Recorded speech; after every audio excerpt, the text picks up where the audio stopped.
Perceraian Dewi Persik dan Angga Wijaya nampaknya semakin memanas.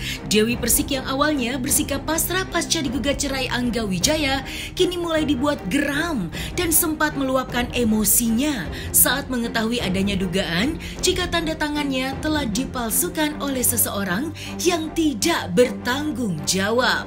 Tidak hanya itu, penyanyi dangdut kondang yang sering dipanggil Mami DP itu nyatanya kini kembali membuat kejutan yang membongkar fakta bahwa jika saat ini Angga Wijaya bukan lagi manajernya. Padahal di kesempatan yang berbeda, beberapa hari yang lalu Angga Wijaya masih mengaku menjadi manajer Dewi Persik hingga 2 bulan ke depan.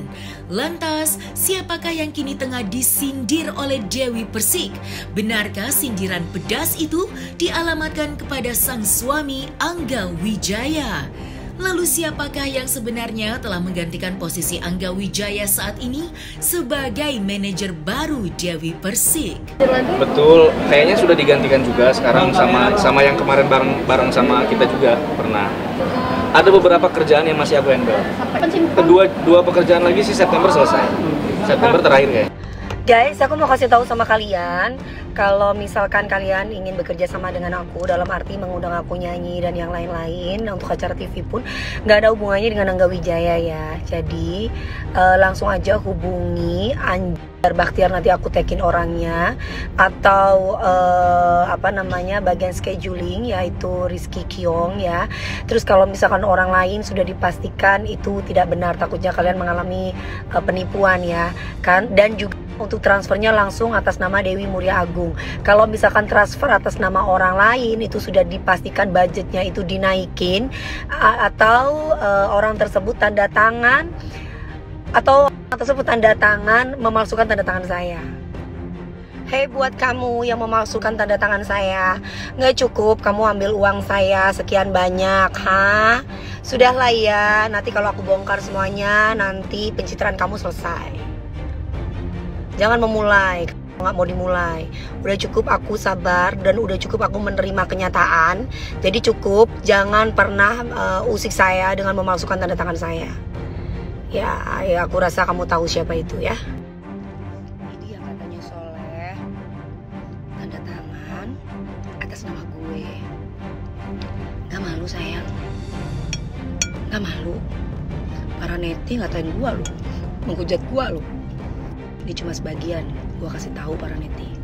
Yang lain-lain masih banyak. Jadi saya tidak punya manajer, tapi saya mempunyai tim. Timnya nanti aku tagin di sini ya guys. Tim saya. Di luar dari itu bukan tim saya. Jadi kalau ada apa-apa mengenai schedule atau pekerjaan, langsung aja hubungi mereka, ya guys. Terus mengenai transfer, kalau misalkan orang itu bekerja sama dengan Dewi Persik atau manajemen Dewi Persik, biasanya langsung transfer atas nama Dewi Persik. Nggak ada Dewi Muria Agung, nggak ada transfer ke siapa-siapa, mau ke siapa nggak ada. Kalau ada yang bilang transfer ke inilah, transfer itu sudah dipastikan nggak langsung melalui saya. Terima kasih banyak. Oh ya, alis aku ini dari Rona, bagus banget ya. Dari video pernyataan Dewi Persik terkait dugaan adanya pemalsuan tanda tangan oleh seseorang yang tidak bertanggung jawab, tentu saja membuat banyak warganet menduga-duga bahwa perkataan tersebut kemungkinan besar mengarah pada sosok yang tidak lain adalah suaminya sendiri, Angga Wijaya. Hal tersebut diduga dilakukannya lantaran dirinya membutuhkan pekerjaan akibat kini tidak lagi bekerja bersama sang istri. Sontak, rumor tersebut langsung terdengar di telinga Angga Wijaya yang kini sudah menetap di rumah yang berbeda. Mendengar tudingan dirinya yang diduga kurang pekerjaan, ia pun lantas memberikan sebuah klarifikasi dan pembelaan. Lantas seperti apakah tanggapan Angga Wijaya terkait tudingan bahwa dirinya kini tidak lagi memiliki pekerjaan? Gini, sebenarnya selain di entertain juga kan lagi rilis usaha. Ntar kalau usahanya udah jadi kita undang ya, teman-teman ya. Siap. Ada makanan, ada barbershop, itu lagi aku rilis, lagi aku rintis. Uangnya dari mana? Uangnya dari mana? dari hasil-hasil yang aku dapetin kayak dari konten YouTube, dari kayak gini nih, nanti kan aku kan dapat dari bawah ya. Aku coba nggak buang sia-sia gitu, aku coba lariin ke usaha aja. Bukan fokus kalau misalnya ada kesempatan, kenapa enggak? Karena dulu juga memang kita kan di entertain kenalnya. Dulu kan aku syuting sama Mbak Dewi kan kenalnya di sana. Bukan berarti aku baru masuk ke dunia entertain, Pak sih. Karena kalau memang mau manfaatin momen, aku keluarin sekarang aja, ya kan? Semua yang kita punya tuh titipan, Mbak.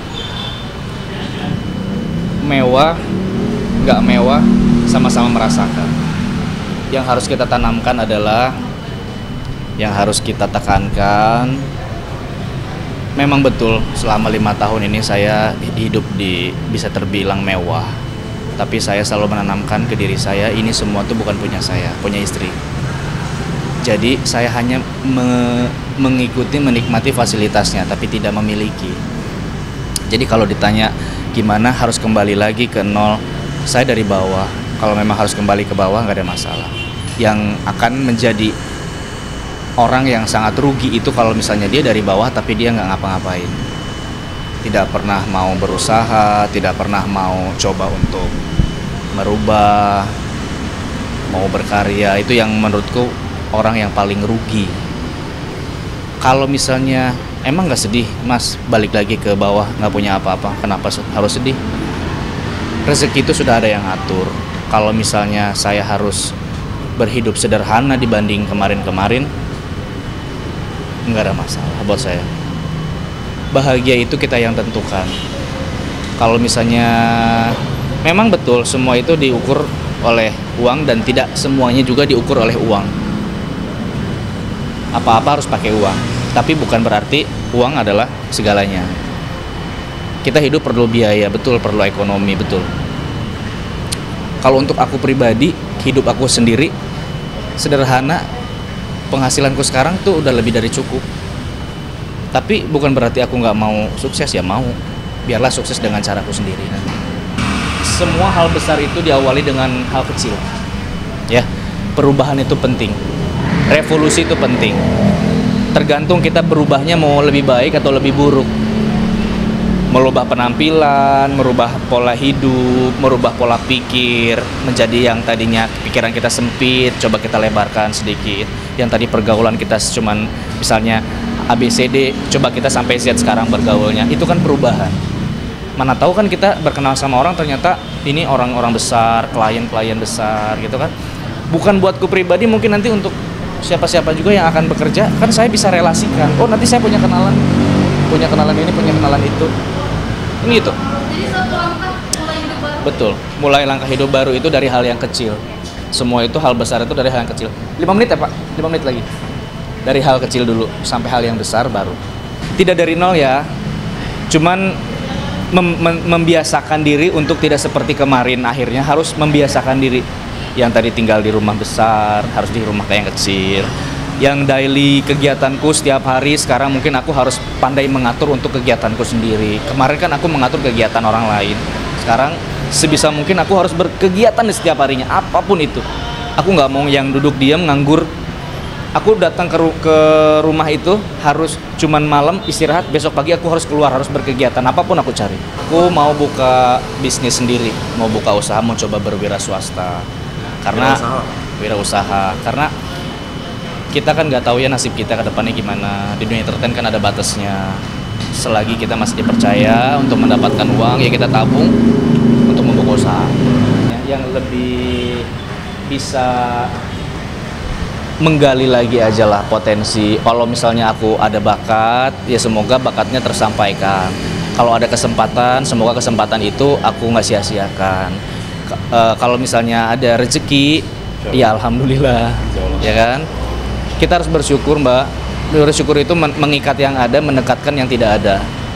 Semoga dengan pundi-pundi uang yang nanti aku akan dapatkan, aku bisa membahagiakan orang lain. Semua itu bukan punyaku, semua itu punya Mbak Dewi. Jadi kalau misalnya harta, kemewahan, itu saya hanya ikut menikmati fasilitasnya, tapi bukan untuk memilikinya. Mobil mewah, rumah mewah, popularitas, itu aku hanya ikut menikmati saja. Numpang hidup itu kalau misalnya kita nggak ngapa-ngapain. duduk ucang-ucang nonton TV, Neng syuting, saya di rumah ngopi, berenang, tidur-tiduran. Itu bisa dibilang numpang hidup. Tapi kalau misalnya kalau saya kan Neng nggak tidur kan aku juga nggak tidur, Pak. Neng bekerja ya ada aku, walaupun hanya mendampingi dibilangnya. Tapi semua teman-teman TV, klien-klien off air itu semua komunikasi sama saya mengenai jadwal, mengenai event, mengenai undangan-undangan nyanyi, itu kan semua lewatnya ke saya. Kalau ada kontribusiku dalam setiap pundi-pundi yang didapat sama Mbak Dewi kan itu berarti saya nggak numpang hidup. Ada keringat saya juga yang saya keluarkan walaupun mungkin nggak dihargai seperti halnya orang yang memberikan upah ke dia dalam bulanan, tapi setidaknya aku bekerja, aku tidak nganggur. Bertanggung jawab sebagai suami. Setidaknya ada yang aku kerjakan, walaupun mungkin tidak kelihatan hasilnya.